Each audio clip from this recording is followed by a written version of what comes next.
Alors, on a parlé de guerre hybride. Elle est de moins en moins hybride quand même avec Moscou et la confrontation est de plus en plus directe entre la Russie, l'OTAN, l'Europe. Et vous allez voir que depuis hier, le ton monte sacrément. Brandon, il y a les actes, il y a les mots, mais ils deviennent de plus en plus violents. Oui, effectivement. Bonjour Christophe. Et il y a un changement de ton du côté de l'Allemagne, parce que notamment suite à l'intrusion ce vendredi, intrusion non identifiée au-dessus de l'espace aérien allemand, ici à la frontière avec le Danemark. Nous sommes là dans le Länder de Schleswig-Holstein, pas très loin de la ville de Kiel. Et puis on en parlait hier tout au long de la journée, enchaînement d'intrusions au-dessus des espaces aériens nationaux. C'est le cas du Danemark. On a aussi la Norvège, la Suède et donc l'Allemagne. Et vous avez le ministre de l'Intérieur allemand, qui tape du poing sur la table, notamment face à de nouvelles intrusions ennemies, notamment de la part de la Russie. Il n'y va pas par quatre chemins. Réponse claire, nette et précise. Il envoie un message notamment à la Russie. Écoutez-le. Il s'agit de détecter les drones, il s'agit d'intercepter les drones, il s'agit également d'abattre les drones. Ce sont là les principes fondamentaux dont nous parlons lorsque nous nous repositionnons pour la défense contre les drones. Alors du côté de la France, il n'y a pas d'intrusion avérée, même si vous avez un Emmanuel Macron qui l'a dit cette semaine, suite à l'intrusion dans l'espace aérien danois, la France se tient prête pour assurer la sécurité du Danemark. Et puis, il y a le ministre des Affaires étrangères, Jean-Noël Barrot, qui était l'invité hier de LCI face à Margot Haddad. Le ministre des Affaires étrangères a précisé la position de la France. Certains partenaires otaniens demandent l'abattage de ces drones. Pourquoi la France ne monte pas d'un cran, en tous les cas, d'aller à ce niveau-là? Les règles d'engagement, la posture et les moyens additionnels sont au cœur des discussions actuelles des alliés de l'OTAN qui entendent bien faire respecter la protection de l'espace aérien européen et écarter toute nouvelle menace. Voilà pour la montée des températures côté européen. On avance donc face à une potentielle et éventuelle réponse ennemie, notamment d'une intrusion, notamment face à la Russie. Alors justement, quelle est la réponse de Moscou ? Le ministre des Affaires étrangères, Sergueï Lavrov, était à la tribune des Nations Unies hier. Écoutez-le. La Russie est presque accusée de planifier une attaque contre les pays de l'Alliance Atlantique et de l'Union Européenne. Le président Poutine a nié ces provocations plusieurs fois. La Russie n'a pas et n'a jamais eu de telles intentions. Mais toute agression contre mon pays entraînera une réponse résolue.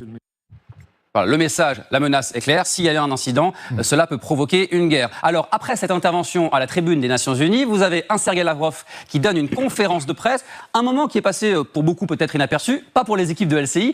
Écoutez bien attentivement cette petite phrase du ministre des Affaires étrangères.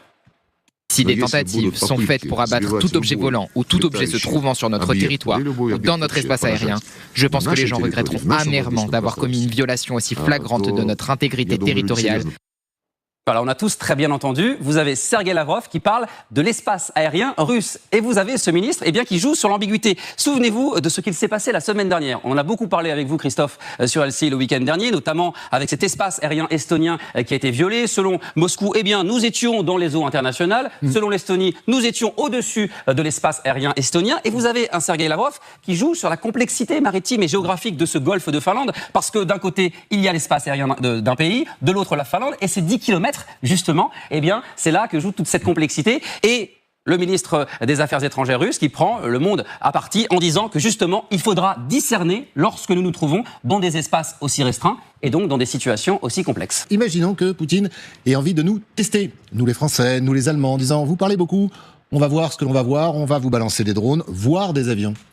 Oui, et c'est là que justement que réside un autre facteur de complexité, c'est de quel type d'engin on parle. Parce que dans les incursions auxquelles on a pu assister depuis plusieurs jours maintenant, en territoire européen ou otanien, ça va, d'après ce qu'on comprend, parce qu'il y a encore beaucoup de choses qu'on ne sait pas, du petit drone qu'on peut quasiment acheter dans le commerce et qu'on fait voler, qu'on fait décoller au-dessus d'un aéroport, à un avion de chasse MiG qui est dans le ciel estonien. Et entre les deux, vous avez quand même toute une palette d'engins avec des drones plus puissants, des drones Shahed, des drones qui peuvent être armés ou non armés, et jusqu'à l'avion de chasse. Donc vous voyez que la réponse, en fait, on peut pas avoir une réponse claire et définitive sur dès qu'il y a un engin qui s'introduit dans notre espace, on le descend. Lavrov, il est très clair, lui.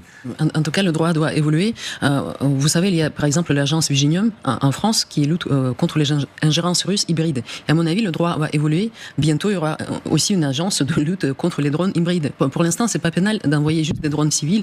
Même il y a des drones tout petits. Les militaires parlent des drones pollinisateurs. Et tu envoies des des minuscules drones et tu paralyses l'aéroport de Danemark. Avant, c'était pas pénal, mais ça va évoluer. Je pense qu'il y aura des mesures. Et la nouvelle de ce matin, c'est... Le problème, c'est qu'on parle de droit avec des pays qui n'en ont pas grand-chose à faire. L'OTAN a déjà renforcé sa présence dans la mer Baltique. C'est la nouvelle de ce matin. Donc ça va évoluer vers ce sens.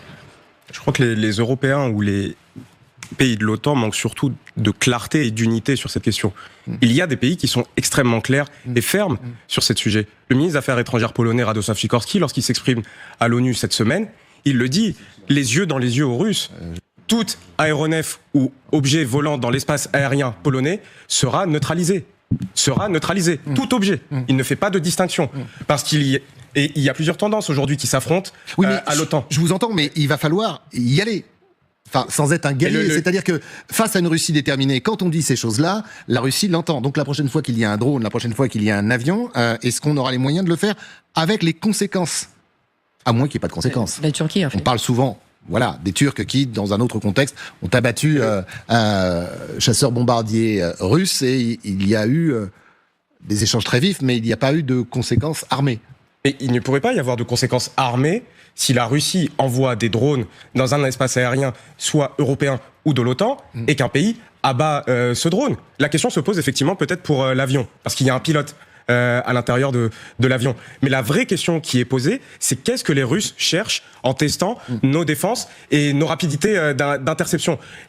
L'une des vraies hypothèses, c'est qu'elle laissait d'éloigner nos opinions publiques, nos élites politico-militaires du terrain ukrainien. Parce qu'elle est là, c'est en Ukraine que cette guerre se joue. Et qu'effectivement, peut-être que l'une des mesures... Poutine l'a rappelé ce matin, bombardant massivement plusieurs villes.